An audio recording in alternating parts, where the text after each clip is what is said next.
You're going to own and use a motorcycle, and you're going to need to know how to do some basic maintenance. This doesn't mean stripping the engine down or anything like that, just those basic maintenance tips that you're going to need to do to keep your bike on the road and keep it reliable. So in a series of videos, we're going to run through a few basic jobs and how to do them. Before we start, don't forget to like and subscribe for more content. So this time we're going to be doing is we're going to change the brake pads on the rear disc brake on this Honda. There are slightly different variations of the theme, the way that these pads are attached, but we'll have a look at those in a moment. And we see it's quite a simple job, it's just can be a little bit fiddly sometimes. So let's get on. So you can see here there's a pin that retains the brake pads. There's the two pads there. They're retained by a pin. On this particular model it's a screw-in pin, so we'll just need to unbolt that. Some will use an Allen bolt to retain it, and some will use a simple pin that just shoves in. There's a little clip. Some will have two pins, some will have one pin. This one uses a pin, a sort of little ledge thing to hook the brake pads onto, which I don't particularly like, but two pins is probably better. What can happen with these pins in particular is they get very dirty and they rust up really quickly. So whenever you change your brake pads and you get the pin out, you should clean it up before you put it back in again. The other thing about the pins is they can be very difficult to move. The screw ones, like this, can be fairly easy. Once you start turning them, they'll come out. With the ones that just shove in and anchor in place, they can get jammed up quite easily. So sometimes you'll need to tap them out from the other side to get them to come out. This is the main brake block itself, and it's retained by two bolts. Bolt there and bolt there. We'll need to undo that. We'll need to move it a little bit on the hose, on the brake hose. Now the brake hose on this bike, come on here. Brake hose on this bike has got two retaining clamps. If we left those in, there's a good chance we'd kink the cable, so we're going to undo those first before we can move anything else. First things first, we're going to take these two little bolts out. I happen to know they're two 8mm sockets, so I'll just take those out now. They should come out really easily. If you get any trouble with them, the best thing to do really is to squirt some WD or some easing oil down and then leave them for a while. If you put too much force in nuts this size, as you can see, they'll shear off, and you can see I've had these up before. I've got copper slip on, so they come out really easily. Set the second one out. And this will now give us a much easier job when we come to move the brake block around. We're going to just undo this pin just like that. Just undo it. This one was nice and loose because it's been off before recently. It's best to, if you can, loosen these off while the main pad or block is still attached to the bike. Otherwise you can have something loose in your hand and you're trying to get some torque on it, and it's going to be very difficult. So I've just loosened that off. I'm not going to remove it just yet, but you can see it turns almost in my hand. It's quite easy. If there's some rust on it, we're going to clean that off before we reassemble. Next thing we'll do is we'll take off these two retaining bolts. Now this one I happen to know is 12mm because I measured them up before I started. But they shouldn't be too tight because, again, this one's recently. There we go. And that should just screw all the way out now. And you can see it's nice and greased up from previous removal. And that's what you want to see really. You don't want, if these are dry when they come out, then they're probably going to start binding. If they are dry, then make sure you do clean them and grease them up before you come back to them. So that one's out. Just the one bolt left to go. And then the whole block is removed.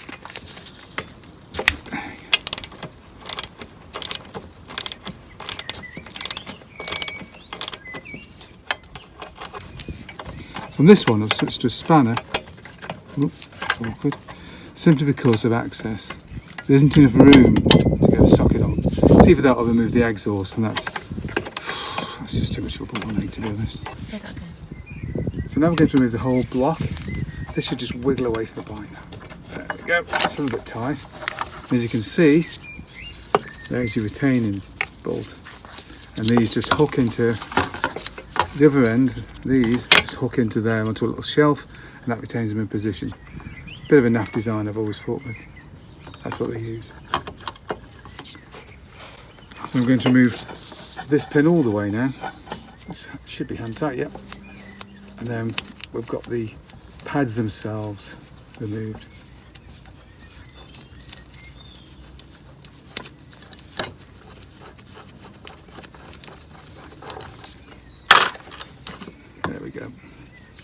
You see the pads aren't completely worn, but they are down to just a few mil. They're about probably less than half the width of the new ones we're going to put on. I'll show you those before we put them on and we'll do a comparison.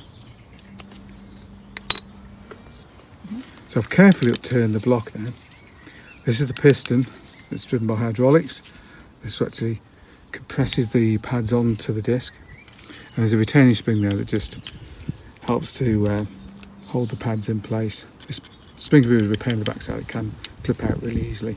So what we need to do, before we need to get this to go back into its cylinder. So to do that, we need to apply some pressure before we do that, we're going to give it a bit of a clean. So the basic lubricants we're going to need are copper slip for the threaded areas, grease for anything that looks a bit rusty, which we're going to clean up just to keep the water at bay and stop the rust coming back, and some brake cleaner. This stuff's really handy if you're cleaning brake systems. You can clean the discs with it, anything like that, because it doesn't leave a greasy surface and it won't adversely affect the grip of the bikes. If these get onto the brake surfaces, obviously they're going to, but this won't. This will clean these out of the way where we don't want it. So I'm going to clean the area, give a quick spray with the brake cleaner. Good vigorous spray, it dries up really quickly. Once it's drying up, we're going to give it a clean, get rid of any rough areas, get rid of any dirt. Another handy thing to do is to use, because we can't get to the back here sometimes, give it a good old clean, good old spray with that.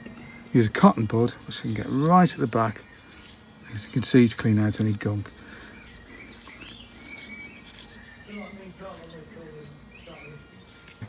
So we turn the piston back. If you're really lucky and you're really strong, you should be able to squeeze it back and you actually see it's going back.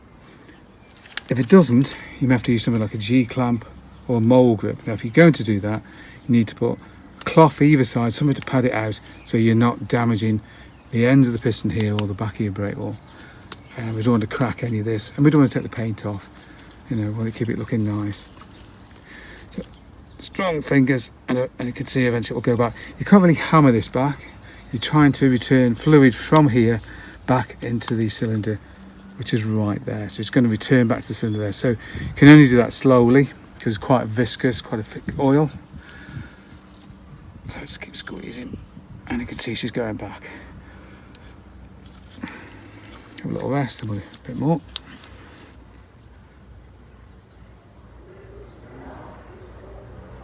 You can see it's returning back nicely now. So I've given these a wipe over, cleaned off any rust. What I'm going to do now is going to leave them up, and to do that, these ends, these blank ends, just a bit of grease on them, like that. That's one. This one in the middle of the shaft, I'm going to put a bit of grease on that, like that. This one, all this length here, we just put some grease on there, and again, not a lot, just enough to keep water at bay. So for the threads, stop those generally. I'm going to use a little bit of copper, so you don't need to use a lot of this, just a little bit. Dabbed on one side like that. So dabbed on, that's all you're going to need. Just a little bit on there.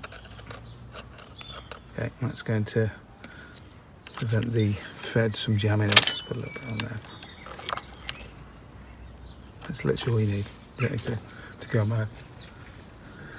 And put a little bit on these.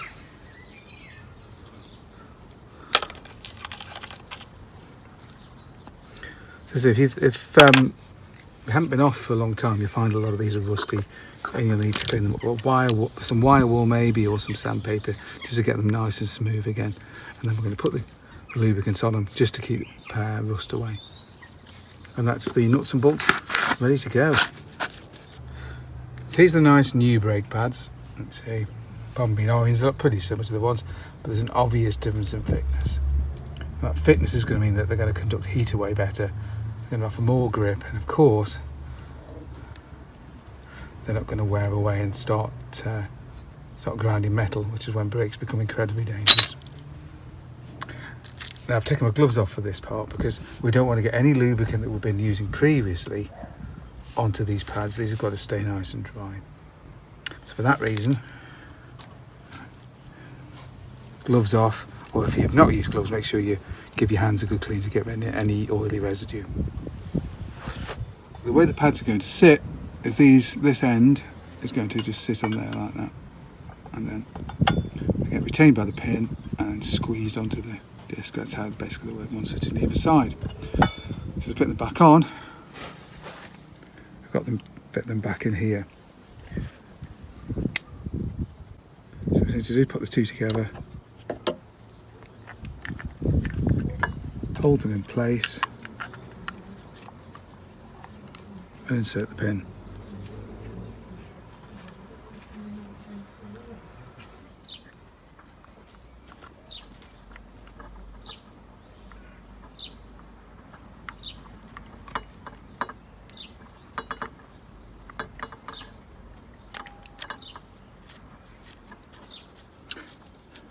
Just doing this up hand tight for now. Tighten this on fully once it's on the bike properly, just so they're not going anywhere. And that's it. You can see the spring's still in place. So what I'm going to do now is feed it under here. That's where it belongs. Drop the ends of the brakes into a little area. Now it's going to drop in. That's it. Hold it roughly into place, and then the smaller of the two pins. Alright. So I've dropped that in. So hold it in place now. The smaller of the two pins, and I feed that through. And again, just going to go hand tight. There we are. And I'm going to put the larger pin in. This one can be a little bit of a fiddle.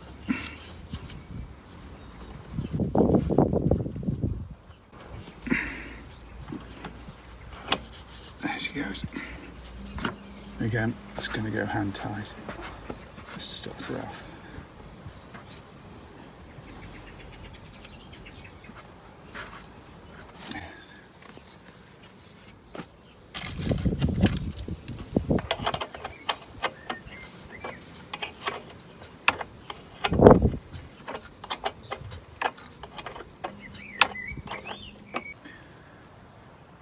So the pads now are sitting beside the disc, and the ends of the pads that it shows are little hooks.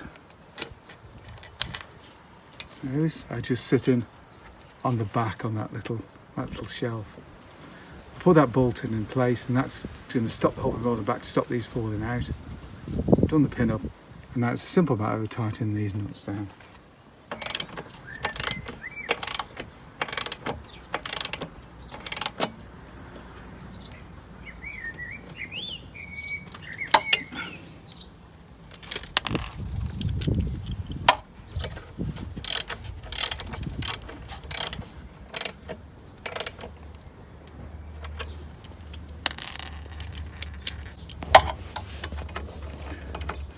Tighten the rod in. Now we've got it nice and secure, I can tighten this rod in all the way home.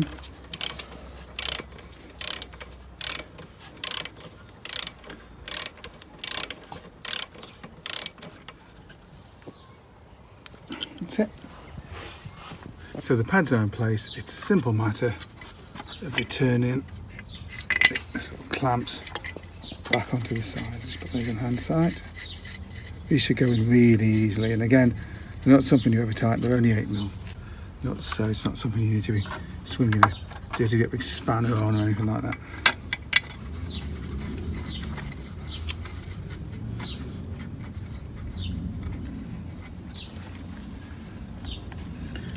What I do is I'll put the torque settings that are available, at least, and the information on the bottom of the video.